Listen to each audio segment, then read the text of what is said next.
ఇప్పుడే జీ5 app download చేయండి. చూడండి మీ ఫేవరెట్ టీవీ షోస్ ఎప్పుడైనా ఎక్కడైనా.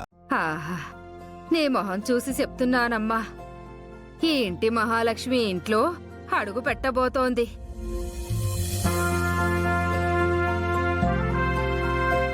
ఇక ఆనందమే ఆనందం.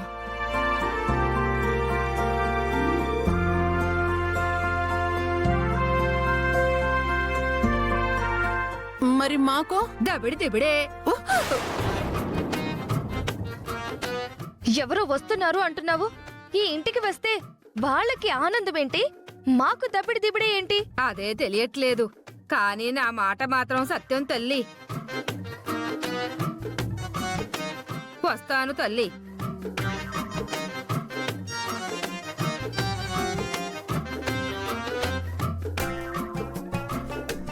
ఇదిగో, ఇక నుంచి చూసే చూపు జాగ్రత్త, ఆడే మాట జాగ్రత్త.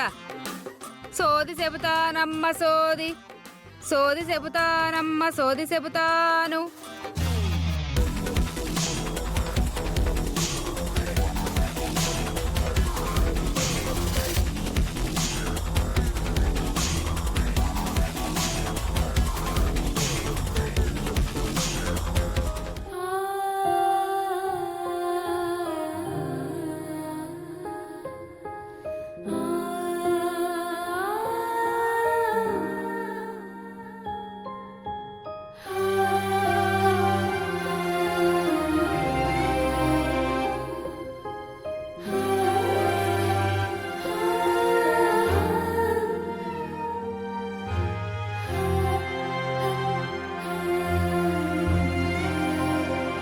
చూడు, బిర్యానీ పట్టుకొచ్చా.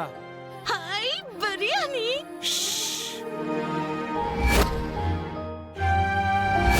నానా, ఇది నీ కూతురి ముద్ద. ఆ ఆ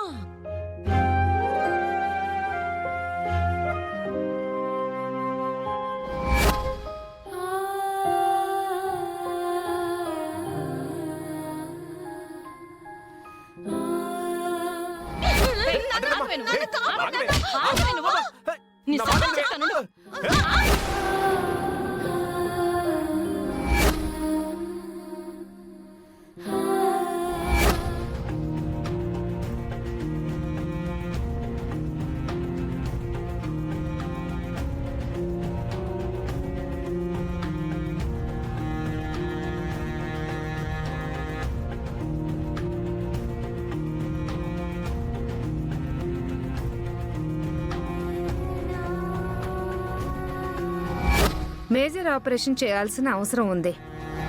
ఆపరేషన్ ఎంత తొందరగా చేస్తే అంత మంచిది, లేదంటే మీ నాన్నగారి ప్రాణాలకి ప్రమాదం.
ఏంటమ్మా తయారయ్యావు? ఎక్కడికెళ్తున్నావు?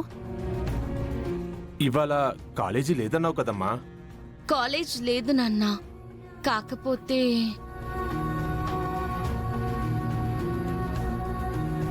ఫ్రెండ్స్తో ఎక్కడికైనా వెళ్ళాలనుకుంటున్నావా?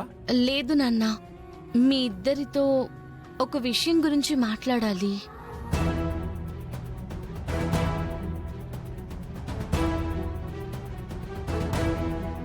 దేని గురించే? నాన్న ఆపరేషన్కి డబ్బులు కావాలి కదమ్మా. అయితే సింగర్ గుండమ్మ గారు తెలుసు కదా?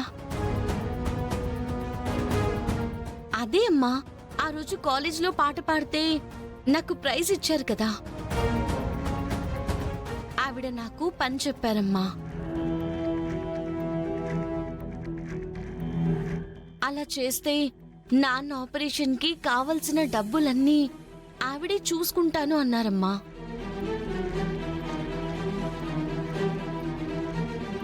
పనా? ఏం పనమ్మా? అదే నాన్న, వాళ్ళ అత్తయ్య గారికి ఏదో హెల్త్ ప్రాబ్లం అంట. ఆవిడ్ని చూసుకోవడానికి కేర్ టేకర్గా.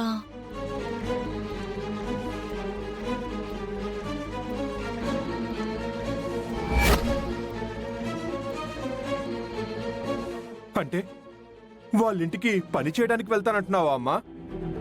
వద్దమ్మా, అది కాదు నాన్న. వద్దు తల్లి. నా కూతుర్ని మహారాణిలా పెంచాలనుకున్నాను. ఉన్నంతలో అలాగే పెంచుకుంటూ వచ్చానమ్మా. ఇప్పుడు నా కోసం నువ్వు వేరే వాళ్ళింట్లో పనిచేస్తానంటే వద్దమ్మా. నాకు ఆపరేషన్ జరగకపోయినా పర్లేదు, నేను ఏమైపోయినా పర్లేదు. ఏం మాట్లాడుతున్నావు నాన్న? చూడమ్మా, నాన్న ఎలా మాట్లాడుతున్నారో. ఏమైపోయినా పర్వాలేదంట. నీకేమైనా అయితే అమ్మ నేనేమైపోవాలి? అయినా నేనక్కడ అందరిలాగా పనేం చెయ్యక్కర్లేదు. ఆ పెద్ద ఆవిడ్ని ఒక్కదాన్ని నేను చూసుకుంటే సరిపోతుంది. పైగా గుండమ్మ గారికి నేనంటే ఎందుకో తెలియని అభిమానం నాన్న. ఆవిడ నన్ను తన కూతురు అన్నట్టుగానే మాట్లాడుతుంది. అప్పుడు నేను కూడా ఆవిడ్ని అమ్మన్నట్టుగానే ఉంటే అది కూడా మన ఇల్లులాగే అవుతుంది కదమ్మా. నా జీవితంలో కూడా అలాంటి నానమ్మ అమ్మమ్మ ఉంటే వాళ్ళకి సేవ చేస్తే తప్పేం లేదు కదా నాన్న. నువ్వైనా చెప్పమ్మా నాన్నకి. అది కాదే, నువ్వు ఆ ఇంటికి పని మనిషిలాగా. మనిషి కాదు, ఒక కేర్ టేకర్ లాగా. అదేనే, కానీ నువ్వు అలా వెళ్తే నీ చదువేమవుతుంది? అమ్మా, నీకా భయమేం అవసరం లేదు. రోజు కాలేజ్ అయిపోయిన తర్వాతే వస్తానని చెప్పి ఆవిడకి చెప్తాను. అప్పుడు కాలేజ్ అయిపోగానే అప్పుడు వాళ్ళ ఇంటికి వెళ్తాను. అప్పుడు ఆ పెద్ద ఆవిడికి కావలసినవన్నీ చూస్తాను. మళ్ళీ నైట్ కల్లా మన ఇంటికి వచ్చేస్తాను. అయినా వద్దు తల్లి. ఎందుకు నాన్న? ఇంతకాలం మా కోసం ఎంతో కష్టపడ్డావు. నీకు కష్టం వస్తే సాయం చేసే అవకాశం నాకున్నా కూడా నన్ను చేయనివ్వవా? జీ5 యాప్ డౌన్లోడ్ చేసి అన్ని ఎపిసోడ్స్ పూర్తి ఉచితంగా చూడండి.